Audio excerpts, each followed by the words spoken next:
Welcome back, guys. It's Heather here with the Higher Self Human Design Introduction Program, video number 2 of actually, I'm not quite sure yet. We're going to see how it goes. I'm literally creating this along the way and discovering what is the most important pieces to share with you. So, welcome to video 2. I'm really excited to be here and to share with you a little bit about what to expect with human design. And in this video, we're going to talk about the new awarenesses that human design makes available for us. Some of the challenges and pitfalls, because like with any program or any system, there is a fine line between it becoming like part of our shadow, and it can cause us to get tripped up and off track sometimes, depending on our tendencies. So we'll talk a little bit about that, and then we'll talk about solutions that it provides for us and how that works. And then we're going to start to get into a little bit of the different aspects of your chart. And this will be just a general overview because we'll have plenty of time to go into the details.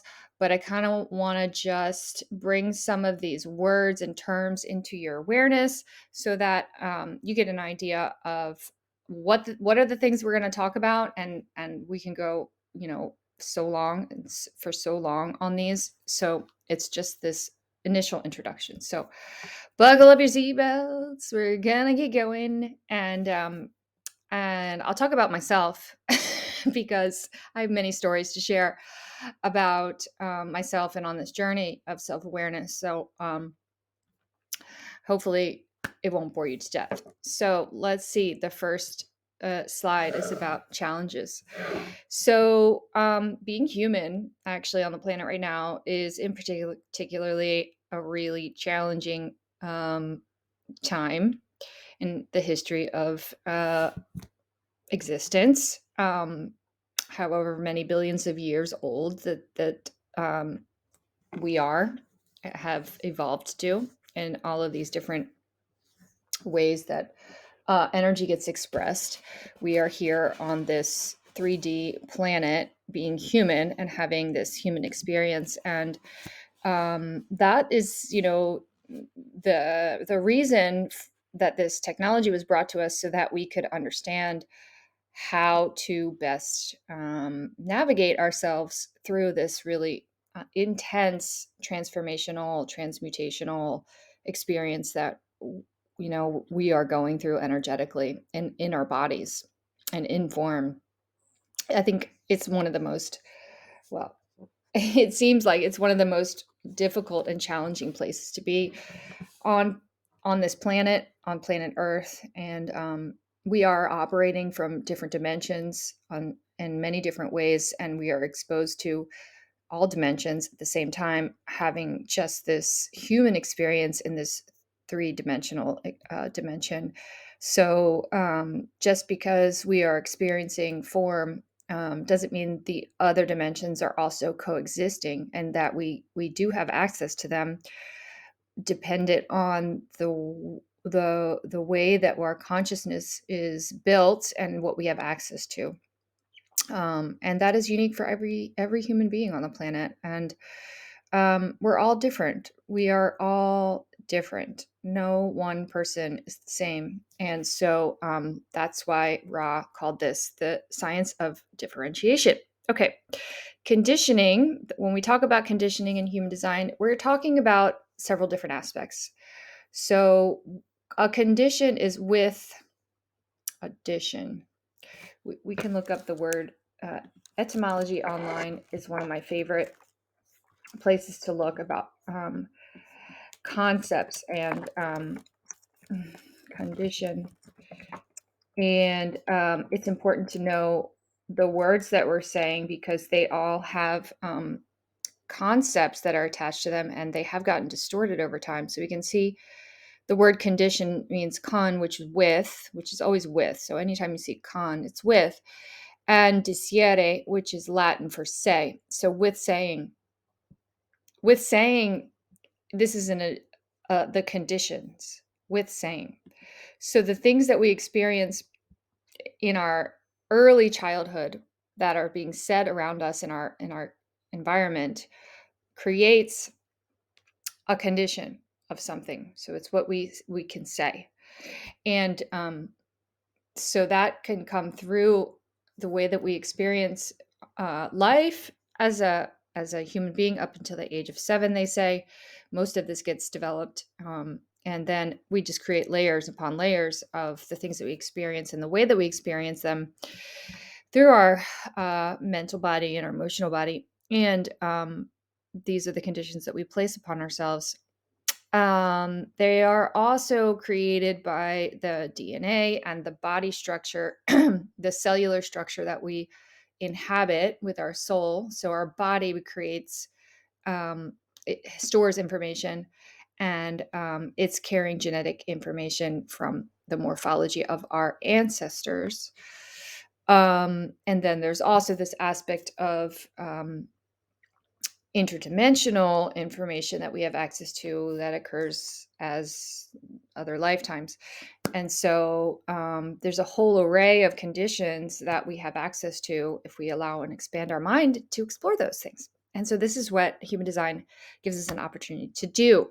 And we get to see the ways that we are carrying around unconscious programs, patterns of thought forms in our bodies so that we can bring them to our awareness through our light, our cellular soul code information.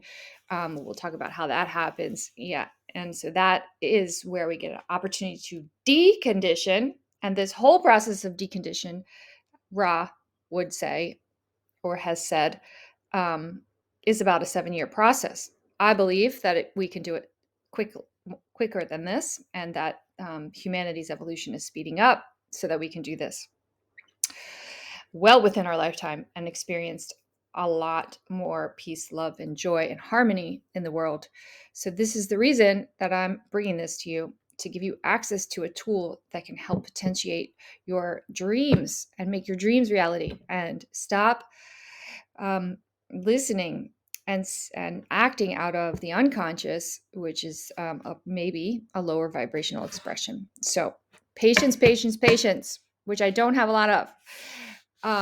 But just have that in the background. Be patient with yourself.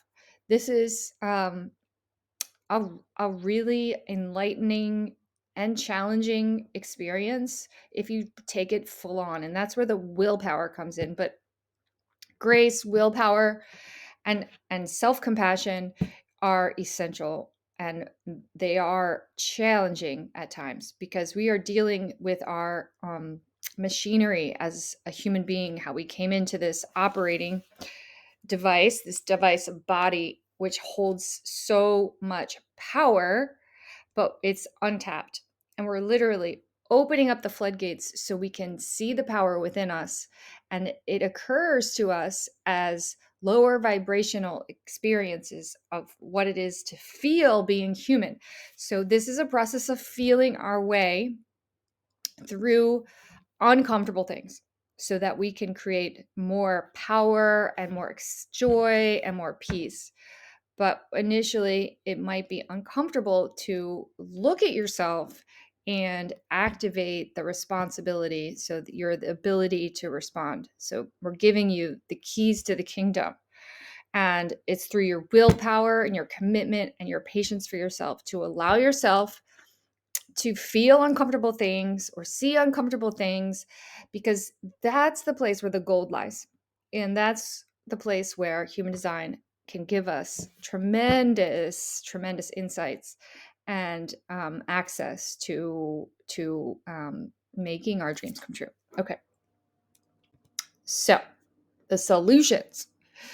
It's Human design is a tool for guiding us. It's like as Rob would say that our bodies are the car and our soul is the passenger, and our hearts are the driver.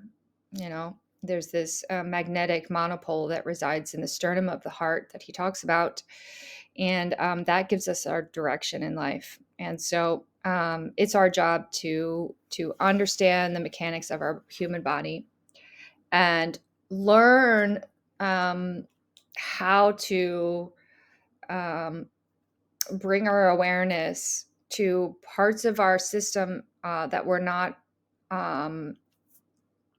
not utilizing.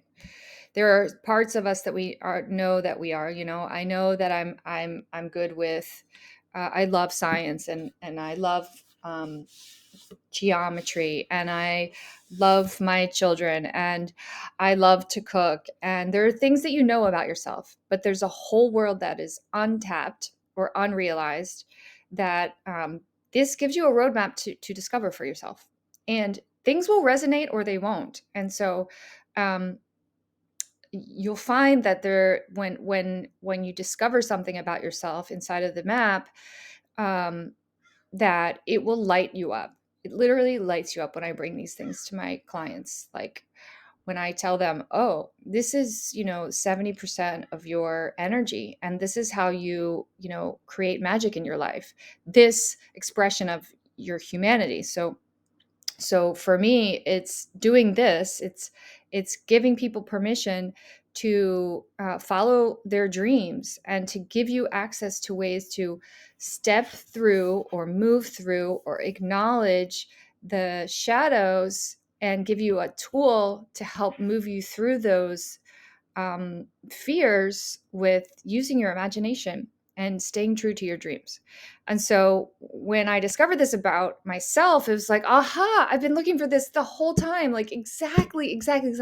And see how many ways that shows up in my life, how I just naturally am attracted to do that with people and don't even get paid for it. It's just like something natural that I love to do. And so when everyone on the planet is discovering their natural ways of contributing to the world, then the whole world gets harmonized. And this is where we transmutate ourselves. So a mutation means like something is actually changed in our biology. So we have a mutation that happens, like we learn how to grow our legs and arms again. That would be a transmutative experience or shift in humanity. Like other things like when we have interracial marriages, there is a mutation that happens. Something is expressed differently in biology, so we're able to shift the frequencies inside of our body to mutate and to create new expressions of being. And then um, human design also gives us access to resiliency. Why? Well, because we are using our emotional bodies now for directing us, for giving us information, for helping us make decisions.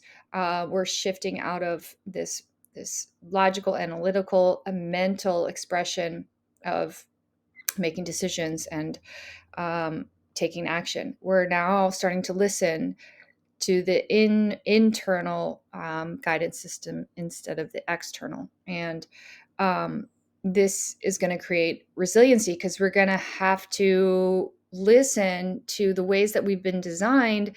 And then this tool gives us access to figure out how to get ourselves out of it. So we're becoming independent and much less reliant on external other people, other systems that are telling us how to heal ourselves or telling us what to do or solving solutions. We become independent and we become empowered because we know that we have the tools within us, and we start to learn to trust ourselves. So we develop resiliency. Okay, so let's shift gears a minute and start to talk about the aspects of the your chart and what it all means. And again, this is going to be a quick overview. We've been going here for about 15 minutes, and I don't want to lose your attention. And yeah, this is going to be, I can't tell you how many times I've listened to interpretations of different people talking about this and how long it's taken me. So hopefully I'll explain it in a way where it'll land for you, and it'll just, everything else will just start to add the depth that I'm looking to share with you today or later for the whole thing, the whole thing. Okay. So you've probably seen a design before. So this is a combination of Ra's chart. Just this was the original Jovan archive website where you could put your birth data in and find your chart. And there are many different ways to find your chart. I'm going to show you those at the end. If you don't already have them, I encourage you to explore different types and also different free sites to find yours, and pick the one that resonates.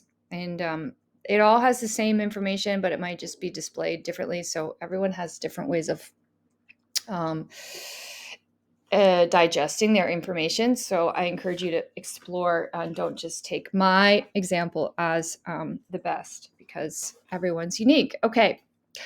So the round wheel on the left is what I wanted to talk about. And in the middle is a description or a diagram of the centers. Okay.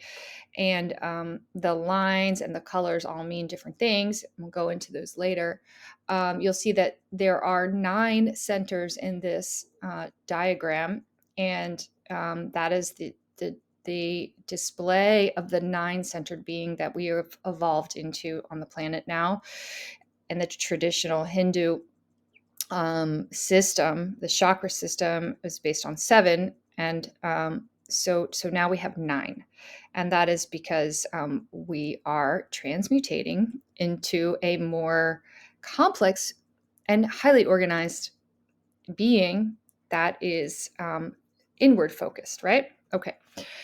So just to talk a second about what this wheel is representing is the 365 days of the year as it moves through the planetary organization. And you'll see the signs for the planets and the astrological signs around the being. So there's 12 of those. And then in each of those are the 64 gates of the I Ching. So the 64 gates of the I Ching also have within them, as the sun moves around, the planet is about 59 minutes. So as the sun moves around the planet, it will highlight these different aspects of the gates, much like the astrological system. And each of the gates represents a different archetypal energy. And depending on when you were born, and also about, it's 88 days, 3 months prior to your birth, 2 aspects of you were created or chosen and formed a crystal of energy and a structure that became your soul and the body. So as you can see, this wheel has all of these blocks, cubes with different arrangements, and this is the Chinese I Ching, and it is a binary system that has 6 levels, and each one is different. To me, it's like a computer system, right? Because we have the 0 and the 1, so this is like the yin and the yang. Okay. And so there's a positive and negative force. And we know that this happens all over in every single dimension, that we have a positive end, the North Pole and the South Pole in battery systems in our human body. There's energy that moves bidirectionally. And this creates duality. The yin is a womb-like expression. It's like the matrix, the matter, and the yang is the pater, is the pattern force, and it's the penetrative force. So these two together create form, create 3 dimensions. And so here we are. And in those moments where the sun was shining, where the planets were arranged, we'll create the nuances of who you are as a human being. So we get to explore this together. And I love the science and I love the spirituality all combined.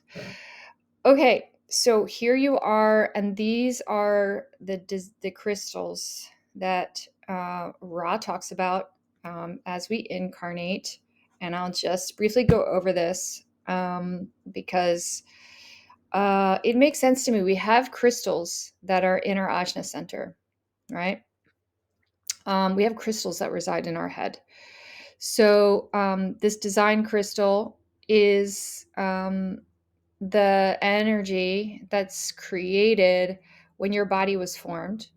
It becomes the vehicle, and it has all the information that is in your genetics that created your body, and it has the information for this lifetime. Okay. Um, and then when your body was formed and ready, then 88 days before you were born, this personality crystal, this is your soul's information, was chosen, and they too get held into place by this magnetic monopole, which is that resides in your sternum, in your G center. So this is a magnetic force. It's magnetic only to one side. A dipole is the positive and negative. The monopole is one pole. Okay, one pole. That means it's pulling energy towards you, and it's giving you direction, like where you're going in life, and it's holding these crystals in place. So as light is shining through them, much like if you're shining it through a piece of crystal, you'll see the display or the spectrum of light that's rainbows or that are projected out. And this is what we are. We are hologram.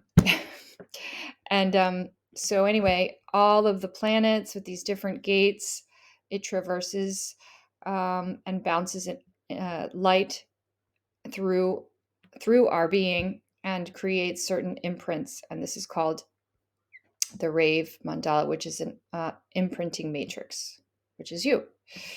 There are 69,102 unique points of imprinting. This is creating the map, and it's a collaboration of the Kabbalah and the gates and the channels from the I Ching. And then the connection of the 9 centers of the chakra system, which eventually become our glands and our organs. And this is all related to the 12 astrological constellations. And then the outer wheel is the gates and the 64 different partitions.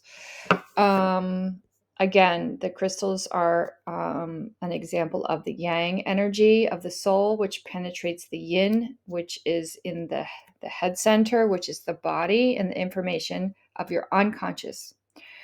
It is the bioenergetic information that your body holds, and it's holding the information of your lifetime.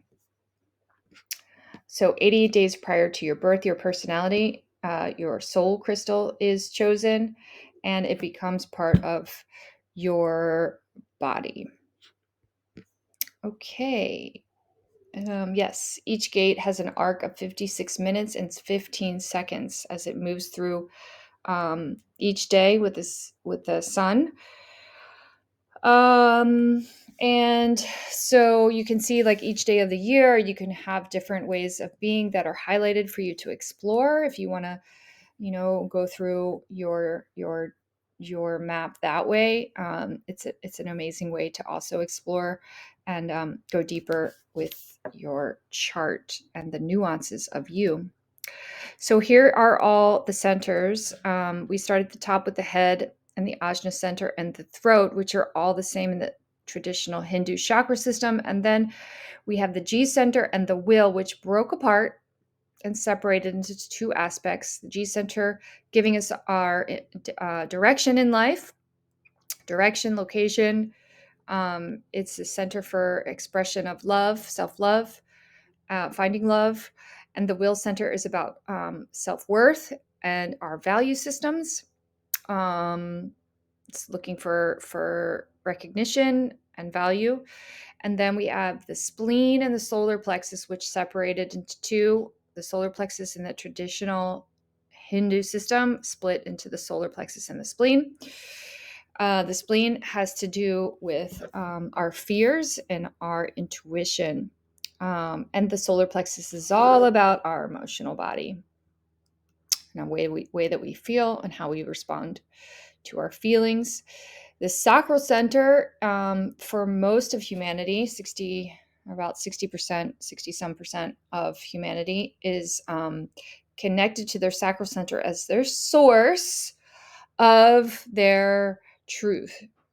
How we access what's a yes and what's a no for us is embedded in our sacral center, and we're designed to listen to the body's cues, to figure out how to make decisions in our life. And it is also a center where it's constantly generating energy. So you can see if we're not connected to our source for our direction in life, whether we are a yes or a no, then if we're not listening to it, it's going to create disturbance, decoherence in our field, and it's going to burn out. And so a lot of us are experiencing a burnout because we're disconnected from our truth and our inner authority in this aspect. The last one is the root. It's the same in both systems, and it's connected with our safety and security.